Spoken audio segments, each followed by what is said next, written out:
নমস্কার, আমি Alok Dutta easy learning কম্পিউটারের পক্ষ থেকে আপনাদের সকলকে স্বাগত জানাচ্ছি।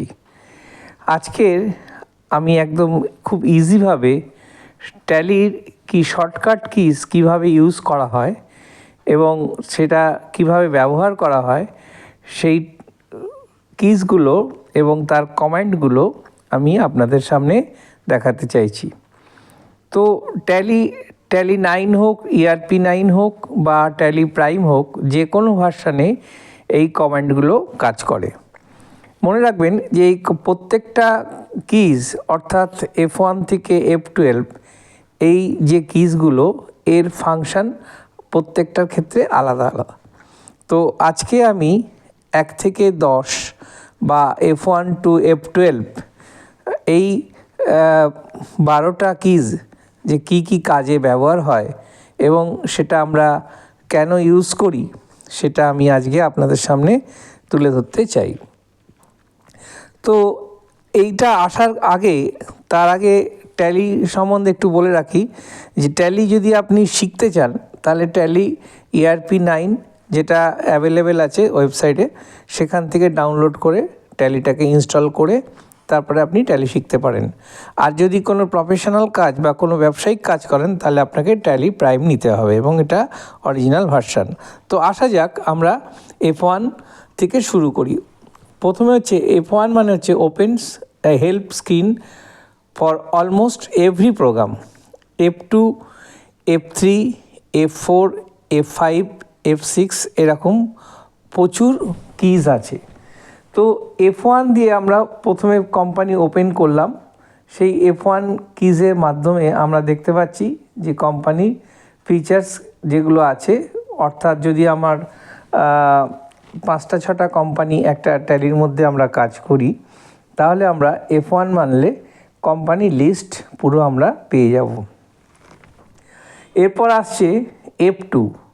F2তে আপনি পেয়ে যাবেন যে ডেট বা ফিনান্সিয়াল ইয়ার দুটোই হয়।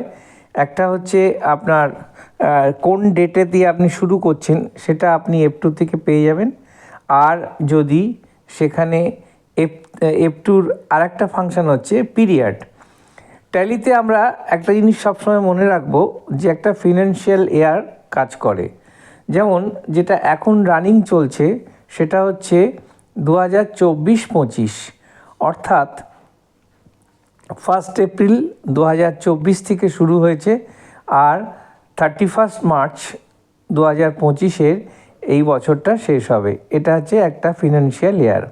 তাহলে এইভাবে আমরা F2-র মাধ্যমে এটা কাজ করতে পারি। এরপর আসা যাক যে শর্টকাট কিজ যে আমরা যেগুলো আলোচনা করছিলাম সেটা হচ্ছে Ctrl+V আর F12, F5, F4, F5 কাজ হচ্ছে যে যদি কোনো পেরোলের আমরা করতে চাই তাহলে আমরা Ctrl+F4 মারব। আর অ্যাটেন্ডেন্স ভাউচারের ক্ষেত্রে Ctrl+F5, ডেলিভারি নোট ভাউচারের ক্ষেত্রে Alt+F8, রিসিভ নোট ভাউচারের ক্ষেত্রে Alt+F9 আর ডিলিট ভাউচারের ক্ষেত্রে Alt+D। এগুলো হচ্ছে আমরা ভাউচার এন্ট্রির ক্ষেত্রে দেখতে পাচ্ছি। তো আমরা আলোচনা যেটা করছিলাম যে F1, F2, F3, F4 এই যে পরপরগুলো আমরা ইউজ করব এবং F5, F6, F12 এর প্রত্যেকটার একটা করে কাজ আছে। যেমন F3 যেটা বলছিলাম, F3 বা F4 এইগুলো হচ্ছে প্রথমে আমরা F3-তে আমরা যেটা কনফিগারেশন গিয়ে কোম্পানির যে সমস্ত ভেতরের ডিটেলস আছে সেখান থেকে আমরা F3 মেরে চেঞ্জ করতে পারি। আবার F6, F5 এগুলো সমস্ত পারচেস, সেল সমস্ত কিছু রয়েছে। তো ট্যালির আপনারা যদি সবথেকে ভালো হয় যে ডান দিকটায় যে অপশানগুলো আসে সেইগুলোকে যদি ফলো করেন তাহলে দেখতে পাবেন সেলস, পারচেস সব কিছুই আছে।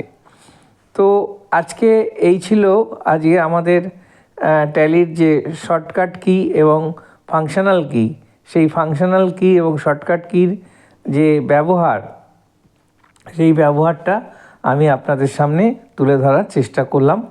তো ফাংশনাল কি এবং এই শর্টকাট কি, এই দুটোকে আমরা একসঙ্গে আজকে যে ছোট্ট একটা আমরা যে ট্যালির উপর আমরা ক্লাস নিচ্ছি, সেই ক্লাসে দেখা যাচ্ছে যে শর্টকাট কি আর ফাংশনাল কি, এই দুটোকে আমরা এক করে একটা ছোট্ট প্রোগ্রাম এখানে আপনাদের সামনে উপস্থাপন করলাম। তো এই উপস্থাপন যদি ভালো লাগে তাহলে অবশ্যই লাইক করবেন, শেয়ার করবেন, আর যদি সাবস্ক্রাইব না করা থাকে তাহলে অবশ্যই আমার এই চ্যানেলটাকে সাবস্ক্রাইব করবেন, যাতে পরবর্তী যে সমস্ত আমরা ভিডিওগুলো আপলোড করব সেগুলো আপনাদের কাছে খুব ইজিভাবে, সহজভাবে চলে আসে।